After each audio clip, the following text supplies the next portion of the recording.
혹시 특별한 힘을 가진 공주님 이야기 들어보셨나요? 그런데 이 공주님의 마법이 사실은 놀라운 과학 원리였다고 해요. 자, 지금부터 그 비밀을 저랑 같이 한번 파헤쳐 보시죠. 네, 이 이야기의 주인공은 바로 드라이아이스 공주님이에요. 사는 곳이 어디냐면 상상도 할 수 없을 만큼 추운 영하 78도의 나라랍니다. 이렇게 차가운 공주님한테는 과연 어떤 신비한 힘이 숨겨져 있을까요? 근데 이 공주님은요, 우리가 생각하는 그런 보통 얼음이랑은 차원이 달랐어요. 우리가 아는 얼음은 녹으면 뭐가 되죠? 그렇죠, 물이 되잖아요.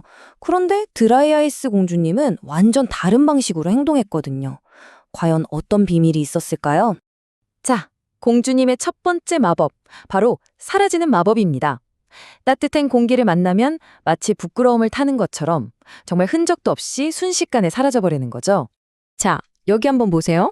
이걸 비교해보면 확실히 알 수 있어요. 우리한테 익숙한 보통 얼음은 녹아서 물이 되죠. 그런데 우리 얼음 공주님은 달라요. 물이 되는 과정을 그냥 건너뛰고 곧바로 기체가 돼서 사라져버리는 거예요. 정말 신기하지 않나요? 사람들이 이 신비한 현상에 이름을 붙였어요. 바로 승화라고요. 맞아요. 공주님의 그 사라지는 마법은 바로 이 과학 원리, 승화 때문이었던 거죠. 고체가 액체를 거치지 않고 바로 기체로 변하는 마법. 꼭 기억해 두세요. 승화. 자, 그럼 공주님의 두 번째 미스터리로 넘어가 볼까요? 그건 바로 공주님이 나타날 때마다 주변에 몽글몽글 피어오르는 하얀 연기였어요. 꼭 작은 구름을 데리고 다니는 것 같았죠. 이걸 본 사람들은 다들 궁금해했죠. 저거 공주님이 입으로 연기를 내뿜는 건가? 하고요.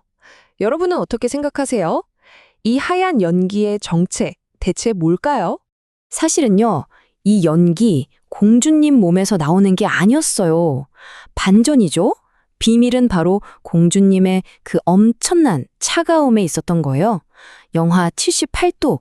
이렇게나 차가운 공주님이 주변의 따뜻한 공기랑 만나면요, 공기 속에 숨어있던 수증기들이 차가워 하면서 깜짝 놀라 아주 작은 물방울들로 변해버리는 겁니다. 네, 바로 그 작은 물방울들이 모이고 모여서 우리 눈에는 마치 산속의 자욱한 안개처럼 아니면 솜사탕 같은 작은 구름처럼 보였던 거예요. 와, 정말 아름다운 현상 아닌가요? 자, 이제 대망의 마지막 비밀입니다. 이건 정말 공주님의 마법 중에 가장 놀랍고 신기한 건데요. 어느 날 한 소년이 공주님한테 은수저를 살짝 가져다 댔는데 그때 정말 상상도 못한 일이 벌어졌어요. 숟가락이 공주님 몸에 닿는 바로 그 순간 칙 하는 소리가 나더니 숟가락이 막 살아있는 것처럼 덜덜덜 떨면서 비명을 지르기 시작하는 거예요. 꼭 숟가락이 노래를 부르면서 춤을 추는 것 같았다니까요. 아니, 도대체 이게 무슨 일일까요? 왜 숟가락만 닿으면 이렇게 격렬하게 반응하는 걸까요? 이 마지막 마법, 그 비밀은 대체 뭘까요? 너무 궁금하죠? 그때 옆에 있던 박사님이 그 비밀을 딱 알려줬습니다. 비밀은 아주 간단한 데 있었어요. 바로 숟가락이 금속으로 만들어졌다는 사실. 이 금속은요, 열을 아주 빠르게 전달하는 특별한 성질이 있거든요. 자, 이 현상의 핵심은 바로 속도예요. 잘 들어보세요. 첫째, 따뜻한 숟가락의 열이 어마어마하게 차가운 공주님한테 순식간에 확 전달돼요. 둘째, 그 뜨거운 열 때문에 드라이아이스가 폭발하듯이 기체로 변하면서 숟가락을 위로 뻥 하고 밀어내죠. 셋째, 근데 밀려난 숟가락이 바로 다시 아래로 떨어지잖아요? 그럼 또 기체가 터져 나오고 이 과정이 눈에 보이지도 않을 만큼 초고속으로 반복되는 거예요. 이 바른 반복이 바로 미세한 진동을 만들고 그게 바로 우리가 들었던 숟가락의 노랫소리였던 겁니다. 신기하죠? 자, 이렇게 해서 우리는 드라이아이스 공주님의 신비로운 세 가지 마법을 모두 만나봤습니다. 어떠셨어요? 처음엔 정말 마법 같았는데 알고 보니 전부 아주 흥미로운 과학 원리였죠? 한 번에 딱 정리해 드릴게요. 물 한 방울 없이 사라지던 마법, 그건 바로 승화 현상이었고요. 하얀 구름 같은 입김은 공기 중의 수증기가 응결된 거였죠.